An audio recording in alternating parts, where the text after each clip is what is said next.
నమస్తే, welcome to V3 news. లక్ష్యం సమాజ హితం. ముందుగా బులెటిన్లో హెడ్లైన్స్ చూద్దాం.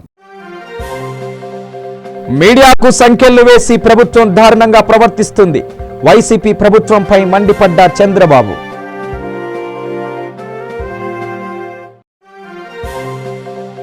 ఇందిరా పార్క్ వద్ద మహిళా సంకల్ప దీక్ష.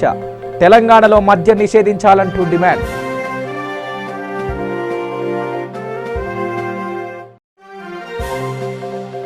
విశాఖలో సిఐటియు ఆధ్వర్యంలో బైక్ ర్యాలీ. స్టీల్ ప్లాంట్ ప్రైవేటీకరణను ఖండిస్తున్న నాయకులు. ఇక డీటెయిల్స్ చూసినట్టయితే ప్రజాస్వామ్యానికి 4 మూల స్తంభాలు ఉన్నాయని టీడీపీ అధ్యక్షుడు మాజీ సీఎం చంద్రబాబు అన్నారు. చట్టసభలు, కేంద్ర రాష్ట్ర ప్రభుత్వాలు ఎవరు తప్పు చేసినా సరిదిద్దడానికి న్యాయ వ్యవస్థ, ఎక్కడ లోపాలు జరిగినా ఎత్తి చూపేది మీడియా అని, ఆ స్వేచ్ఛ మీడియాకు ఉందని అన్నారు. అలాంటి మీడియాకు సంకెళ్లు వేసి ప్రభుత్వం చాలా దారుణంగా ప్రవర్తిస్తుందని మండిపడ్డారు. దీనిని చాలా తీవ్రంగా ఖండిస్తున్నామని అన్నారు. మీడియాపై ప్రభుత్వం 2430 జీవో తీసుకురావడం, కేసులు పెడతామని బెదిరించడం, దాడులు చేయడం చాలా దుర్మార్గమని చంద్రబాబు అన్నారు. అటు కేంద్ర ప్రభుత్వం, రాష్ట్ర ప్రభుత్వం, ప్రభుత్వ యంత్రాంగం, మూడోది ఎవరు తప్పు చేసినా ఎక్కడికక్కడ కరెక్ట్ చేయడానికి న్యాయ వ్యవస్థ, నాలుగోది ఎక్కడ లోపాలు జరిగినా ఎత్తి చూపే స్వేచ్ఛ మీడియాకు ఉంది, మీడియా వ్యవస్థ. అలాంటి మీడియాకు సంఖ్యలేసి ఈరోజు ఈ ప్రభుత్వం చాలా దారుణంగా ప్రవర్తిస్తున్నారు. దీన్ని మేము చాలా తీవ్రంగా ఖండిస్తున్నాం, గర్హిస్తున్నాం. ఈరోజు మీరు చూస్తే మీడియా పైన 2430 జీవో తీసుకురావడం, కేసులు పెడతామని బెదిరించడం, దాడులు చేయడం చాలా దుర్మార్గం, నీచం. అదే సమయంలో ఈటీవీ కానీ, ఏబిఎన్ కానీ, TV5 కానీ అసెంబ్లీకి రానియకుండా వాళ్ళని ప్రొహిబిట్ చేయడం, అదే మరి కేబుల్ టీవీల్లో ఇష్టానుసారంగా చేసి ట్రాయ్ రెగ్యులేషన్ ఉన్నా కావాలని బెదిరించి వాళ్ళ ఛానల్స్ని తీసేయమని చెప్పి బెదిరించడం, కడాన ఫైబర్ గ్రిడ్కి ఫైన్ వేసినా కూడా సిగ్గు లేకుండా ఇంకా ప్రవర్తించడం, ఇవన్నీ అధికార దుర్వినియోగానికి పరాకాష్ట. ఇది కాకుండా ఒక ముస్లిం జర్నలిస్ట్ని కోటమిరెడ్డి అని ఒక ఎమ్మెల్యే బెదిరించాడంటే నాపైనే పోస్టింగ్లు పెడతావా అంటూ బెదిరిస్తూ నీ తోలు తీస్తా, నీ దిక్కున్న చోట చెప్పుకో, ఒరే చెప్పరా, నీవేమైనా పెద్ద తోపువా, అంతా రికార్డ్ చేసుకో, నా మీదే పోస్టింగ్లు పెడతావా, నిన్నెవడు కాపాడతాడో గుర్తుపెట్టుకో, రోడ్డుపై నరికేస్తా, రికార్డ్ చేసుకుని సోషల్ మీడియాలో పెట్టుకో, చంపేస్తాను, నిన్నెవరు కాపాడతారో చూస్తా, నీ ఇంటికే వస్తా, దమ్ముంటే టైం చెప్పు. ఎంత దుర్మార్గం అంటే ఇది. దీనిపైన ఎందుకు కేసు పెట్టలేదు? అదే మాదిరిగా జమీన్ రైతు పైన దాడి, నాగార్జున ఏదైతే చీరాల్లో ఒక విలేకరి పైన దాడి, ఇంకొక పక్కన ఒక విలేకరి ఈస్ట్ గోదావరి జిల్లా కాతా సత్యనారాయణ హత్య, ఆ హత్య పైన లోకల్ ఎమ్మెల్యే రాజా పైన కేసులు, ఇవన్నీ పరాకాష్ఠకి వెళ్ళిపోతున్నాయి. ఈ విషయం గుర్తుపెట్టుకోవాల్సిన అవసరం ఉంది. దీన్ని మేము చాలా తీవ్రంగా ఖండిస్తున్నాం. ఇప్పటికైనా ముఖ్యమంత్రి మారాలి, ప్రజాస్వామ్యాన్ని కాపాడాలి, లేకపోతే దీనిపైన రాబోయే రోజుల్లో చాలా పెద్ద నష్టపరిహారం చెల్లించుకోవాల్సి వస్తుంది. జాగ్రత్తగా ఉండమని హెచ్చరిస్తున్నాను. అబ్రహాం లింకన్ ఒక మాట అంటాడు, నా శత్రువు నోరు విప్పకుండా చేయగల బలగం, అధికారం నాకు ఉన్నప్పటికీ అతను తన అభిప్రాయాలు వెల్లడించే స్వేచ్ఛ నేను హరించాను. చివరికి అతని మాటలు నాపై విమర్శలైనప్పటికీ సరే, అదే ప్రజాస్వామ్యం. ఆ విషయం ఈ ముఖ్యమంత్రి గుర్తుపెట్టుకోవాలి. ప్రజాస్వామ్య వ్యవస్థని ఎవరూ నాశనం చేయలేరు. ప్రజాస్వామ్యం ఎంతోమంది త్యాగాలు చేసి సాధించిన హక్కు.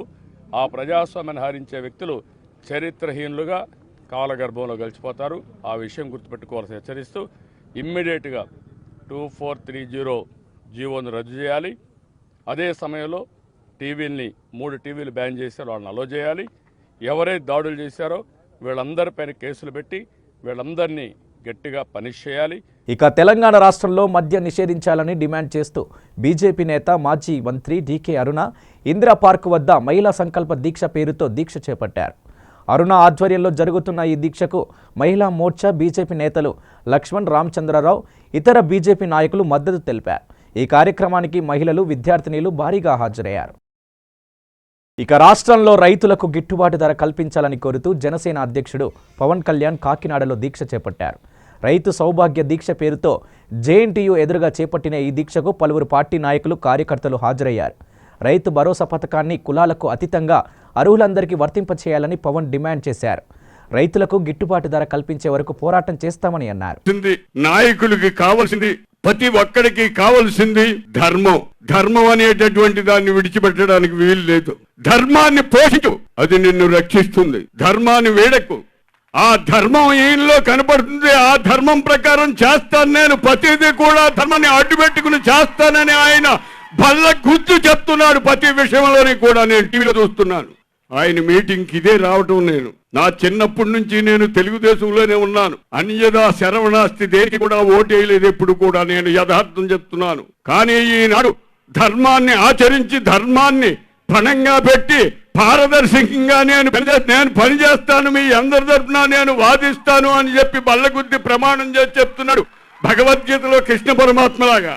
ఇది ఒకటి గుర్తు పెట్టుకోండి. ఈ కష్టాలన్నీ తీరాలంటే ఒక్కటే మార్గం. ఆయన కేంద్రంలో గాని రాష్ట్రంలో గాని నిలబడి బల్లగుద్ది అడిగే శక్తి మనం ప్రసాదించాలి ఆయనకి. ఇది మర్చిపోకండి, ప్రతి ఒక్కరూ కూడా మర్చిపోకండి. ఎప్పుడూ కూడా ఆయన చెప్తున్నాడు, ప్రతి ఒక్కరు జన సైనికుడిగా పనిచేయండి, జనసేనగా పనిచేయండి, జనాన్ని ఉద్ధరించండి, జనానికి పనికొచ్చే పనులు చెయ్యండి అని చెప్తున్నాడు. ఈ మాటలన్నీ నచ్చే నేను వచ్చాను ఈవేళ. ధర్మం ఎప్పుడూ ఓడిపోతుంది. ఎప్పుడైనా దురదృష్టవశాత్తు ఓడిపోయినట్టున్నా కానీ అది ఓడిపోయినట్టు కాదు, ధర్మం ఓడిపోదు. మహాత్మా గాంధీని ఆంగ్లేయులు అన్నారు ఒకనొక విషయంలో, ఏమయ్యా నీ నెత్తి మీద పిలక, నీకు అంగాస్త్రం, నీ కళ్ళజోడు, నీ చేతిలో కర్ర, నీ దగ్గర ఏముందని మమ్మల్ని జయించావయ్యా? మా దగ్గర అట్లాంటిక్ బాంబు ఉంది, పసిఫిక్ ఆటం బాంబు ఉంది, అనేకమైనటువంటి బాంబులు ఉన్నాయి మా దగ్గర, మీ దగ్గర ఏ బాంబు లేదు, మమ్మల్ని ఎలా జయించావయ్యా అని చెప్పేసి ఆ ఆంగ్లేయులు ఆయన్ని ప్రశ్నించారు గాంధీ మహాత్మని. ఆయన ఒక్కటే అన్నాడు చిరునవ్వు నవ్వి, అబ్బాయి మా దగ్గర ఒక బాంబు ఉంది, అదే ధర్మం అనేటువంటి బాంబు రాది. ఆ ధర్మం అనేటువంటి బాంబుని విడిచిపెట్టేవంటే మీరందరూ కూడా శుభ్రంగా పటాపంచలైపోతారా, ఇది గుర్తుంచుకోండి అని చెప్పాడు ఆయన. వైసీపీలోకి వెళ్లి మంత్రి అవుతానని టీడీపీ అధినేత చంద్రబాబుకే చెప్పానని అసెంబ్లీలో అవంతి శ్రీనివాస్ వ్యాఖ్యానించారు. అయితే తాను ఈ మాట బాబుకు చెప్పగా నువ్వు గెలుస్తావు కానీ ఆ పార్టీ గెలవదని చెప్పానన్నారు. వైఎస్ చనిపోయాక చంద్రబాబులో మార్పు వచ్చిందన్నారు.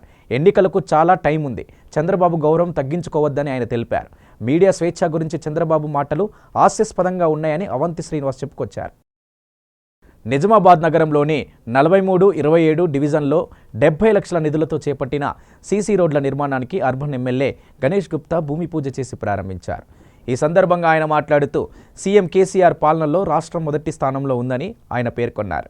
షాదీ ముబారక్, కళ్యాణ లక్ష్మి పథకాలే కాకుండా రోడ్డు నిర్మాణం వంటి అభివృద్ధి పనులు చేపట్టడం సంతోషకరమైన విషయమని పేర్కొన్నారు.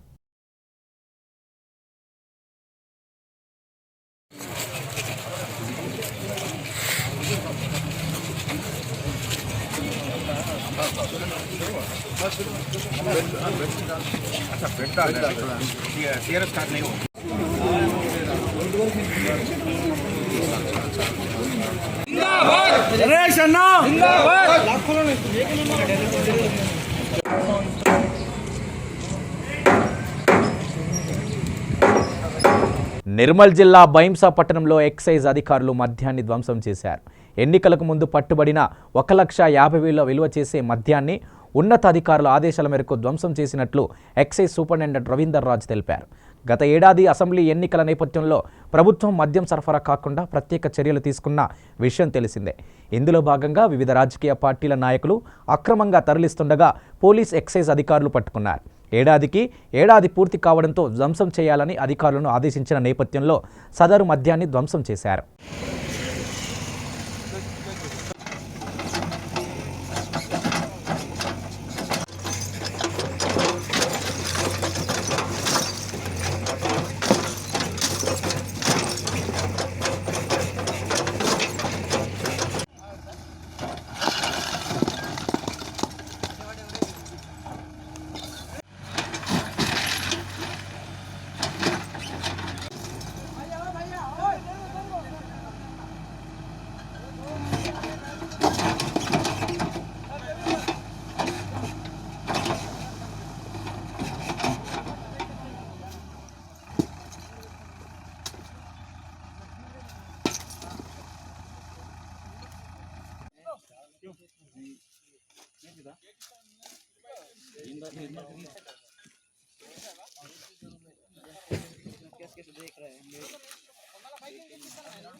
సందర్భంగా వివిధ కేసుల్లో పట్టుకున్నటువంటి 55 ప్రత్యేకించి 55 కేసుల్లో పట్టుకున్నటువంటి ఐఎంఎల్ను మొత్తము ఈరోజు డిస్ట్రాయ్ చేయడం జరిగింది.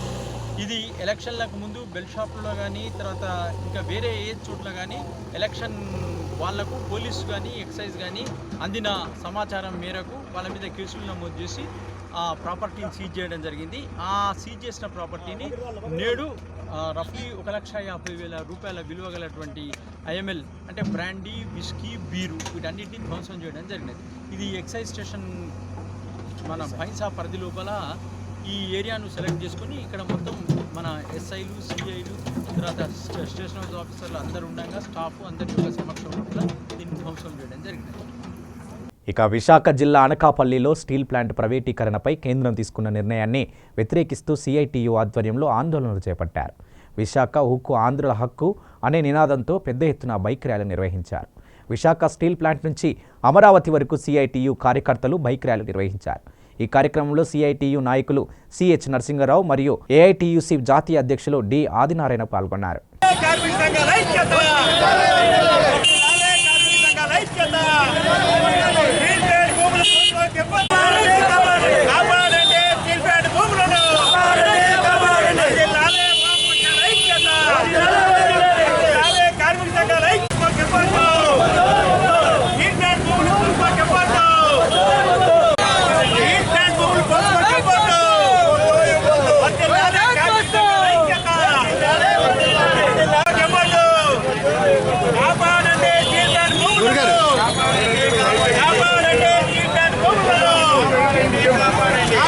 అందువల్ల చేయబడేలోపు కనీసం ఏలూరైనా వెళ్ళాలి.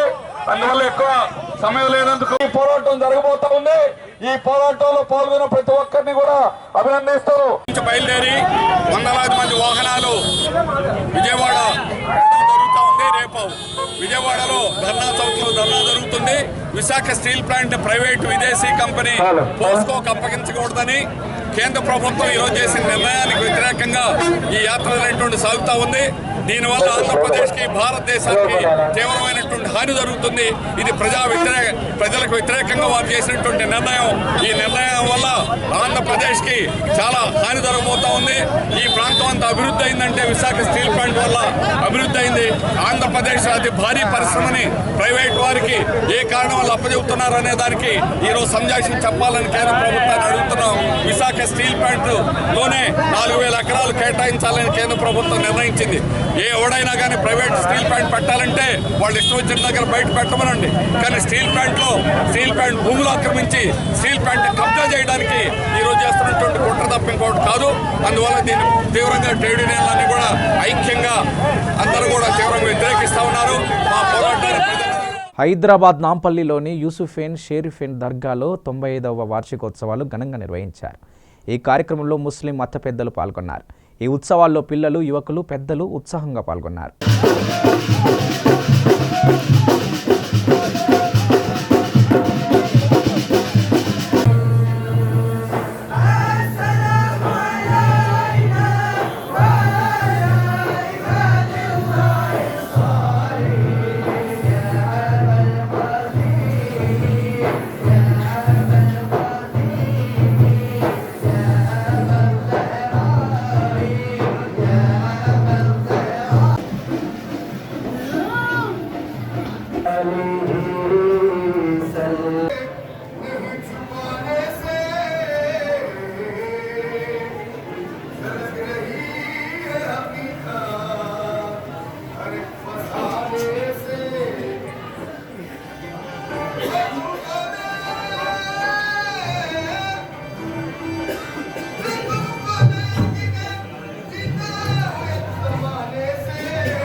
वबरकातुहू। अल्हम्दुलिल्लाह 95वां साला उर्स शरीफ हज़रत क़ुतबुल अक़ताब हबीब आइदरूस बिन हुसैन अल-आइदरूस रहमतुल्लाह अलैह का अहतमाम हर साल की तरह इस साल भी अमल में आया। जैसा कि इसके बारे में मालूमात पहले से मौजूद हैं कि हबीब आइदरूस रहमतुल्लाह अलैह का उर्स शरीफ रिवायत के मुताबिक हर साल 3 यौम का मनाया जाता है। पहले दिन संदल माली बैतुल आइदरूस खानका आइदरूसिया फ़तेह दरवाज़ा से निकलकर बवक्त मगरिब बारगाह आइदरूसिया दरगाह खित्ते सालिहीन पहुँचता है और हबीब मुज्तबा बिन जाफ़र आइदरूस क़िबला अदामल्लाहु फ़ियूज़हु के ज़ेर निगरानी और सरपरस्ती संदल माली बारगाह में पेश किया जाता है और बाद अज़ा आपकी सीरत हबीब आइदरूस रहमतुल्लाह अलैह की सीरत और आपके वाक़यात के साथ साथ आपकी मनक़बतें औलिया अल्लाह की शान में मनाक़िब का बयान होता है। तरन्नुम और नसर में उसकी बयानी अदा की जाती है। दूसरे यौम बाद मगरिब महफ़िल समा और क़सीदा बुर्दा शरीफ के मजलिस का अहतमाम होता है और तीसरे दिन बाद नमाज फ़जर कुरान ख़वानी का अहतमाम होता है जो ज़िक्रुल्लाह के साथ में सलात व सलाम के बाद हबीब सैयदी हबीब मुज्तबा बिन जाफ़र आइदरूस जानशीन हबीब आइदरूस रहमतुल्लाह अलैह की दुआ पर उनकी दुआ पर इस तक़रीबात का इख्तिताम अमल में आता है। इस उर्स शरीफ में दुनिया भर के मुख्तलिफ़ ममालिक से चाहने वाले मुरीदीन मोतक़ीदीन तशरीफ़ लाते हैं और फिर हैदराबाद के अलावा दीगर रियासतों और अज़ला से एक बड़ा हुजूम होता है जो आप जुलूस संदल में भी की शक्ल में और यहाँ बारगाह में भी हाज़रीन के शक्ल में देख चुके हैं और लोग आपकी बारगाह में आकर आपके बरक़ात से मुस्तफ़ीज़ होकर साथ ही साथ हज़रत हबीब मुज्तबा बिन जाफ़र आइदरूस की दुआओं और उनकी मुलाकात के ज़रिए शरफ़ हासिल करके अपने अपने मकामात पर लौटते हैं। इंशाअल्लाह इस साल की भी तक़रीबात का इख्तिताम उसी अंदाज़ से होगा और हबीब मुज्तबा बिन जाफ़र आइदरूस रहमतुल्लाह अलैह की दुआओं के साथ लोग अपनी अपनी जगहों पर मुराजात इख्तियार करेंगे। इंशाअल्लाह आइंदा साल 96वें साल उर्स शरीफ मनाया जाएगा। జమ్మికుంటలో నూతనంగా నిర్మించిన ప్రభుత్వ ఆసుపత్రిలో అన్ని రకాల వైద్య పరీక్షలు అందుబాటులో ఉన్నాయని జమ్మికుంట ప్రభుత్వ హాస్పిటల్ ఇన్ఛార్జి తెలిపారు. ప్రజలకు 24 గంటల వైద్యులు అందుబాటులో ఉంటారని అన్ని రకాల టీకాలు అందుబాటులో ఉన్నాయని పేర్కొన్నారు. దీనిని జమ్మికుంట ప్రజలు స్వవినియోగం చేసుకోవాలని ఆమె అన్నారు. జమ్మికుంటలో ఓపీ కూడా పాత బిల్డింగ్ లో ఉన్నప్పుడు డైలీ మనకి ఒక 100, 120, 150 లోపు వచ్చే కేసెస్ ఇప్పుడు 300 వరకు ఓపీ పెరిగింది. దానికి ఇక్కడ మనకి చూస్తే జనవరిలో మొత్తం మంత్లీ 2000 ఉండే, అలాంటిది ఇప్పుడు గ్రాడ్యువల్గా చూస్తే 7000 కూడా ఉంది. సెప్టెంబర్లో 7000, 5000 ఇట్లా మనకి ఓపీ కూడా పెరిగింది. మేము అందుబాటులో ఉంటున్నాము. మన జమ్మికుంట ప్రభుత్వ ఆసుపత్రిలో నూతనంగా నిర్మించిన ఈ 5 కోట్ల భవనానికి తగిన సౌకర్యాలన్నీ ఉన్నాయి. ప్రజలందరికీ మేము చెప్పేది ఏంటంటే ఇక్కడ ప్రతి ఒక్కరికి ఇక్కడికి వస్తే ఈ ట్రీట్మెంట్ లేదు, హన్మకొండ లేకపోతే కరీంనగర్ రిఫర్ చేస్తున్నాను అనుకోకుండా ఇక్కడ ప్రతి ఒక్కరికి అన్ని సౌకర్యాలు మన మంత్రి గారు ఈటల రాజేందర్ గారు అందుబాటులో ఉండాలి, ప్రజలకే ఇబ్బంది ఉండకూడదని చెప్పడం జరిగింది.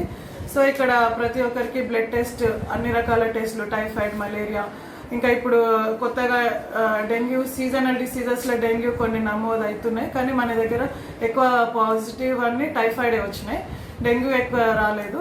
సో మన దగ్గర డెంగ్యూ కోసము సిబిపి ప్లేట్లెట్ కౌంట్కి ఆ సిబిపి మెషిన్ కూడా ఉంది. అంతేకాకుండా డెంగ్యూ స్ట్రిప్స్ కూడా అందుబాటులోకి వచ్చినాయి. ప్రజలందరూ ఈ అవకాశాన్ని వినియోగించుకోండి. ఇంకా చిన్నపిల్లలకి టీకాలు కూడా ఇప్పుడు ప్రైవేట్లో అయిన వాళ్ళకి కూడా బయట కాస్ట్లీ ఉంటాయి కాబట్టి ఉచితంగా మన దగ్గర టీకాలు కూడా ప్రతిరోజు ఇవ్వడం జరుగుతుంది. ఓన్లీ బుధవారం ఇట్లా కాకుండా బయట సబ్ సెంటర్లో మిస్ అయిన కేసెస్ కానీ ప్రైవేట్లో అయిన కేసెస్ అందరూ వచ్చి ఒక 10-11 రకాల టీకాలు ఉంటాయి కదా మన దగ్గర. కొత్తగా రోటా వైరస్ కూడా 3 నెలల క్రితం మనకి అందుబాటులోకి వచ్చింది, లాంచ్ చేయడం జరిగింది. కాబట్టి ప్రజలందరూ ఈ ఇమ్యునైజేషన్ అయితేంది, ఈ బ్లడ్ టెస్ట్లు ఇంకా వేరే ట్రీట్మెంట్స్ అన్నీ ఇక్కడ సౌకర్యాలన్నీ తీసుకొని రాగలరని విన్నవించుకుంటున్నాను. బులెటిన్ ముగించే ముందు హెడ్లైన్స్ మరోసారి. మీడియాకు సంఖ్యలు వేసి ప్రభుత్వం దారుణంగా ప్రవర్తిస్తుంది. వైసీపీ ప్రభుత్వంపై మండిపడ్డ చంద్రబాబు.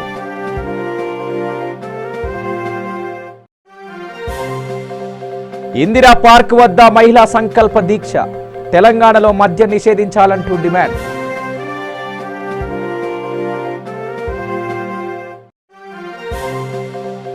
విశాఖలో సిఐటియు ఆధ్వర్యంలో బైక్ ర్యాలీ. స్టీల్ ప్లాంట్ ప్రైవేటీకరణను ఖండిస్తున్న నాయకులు.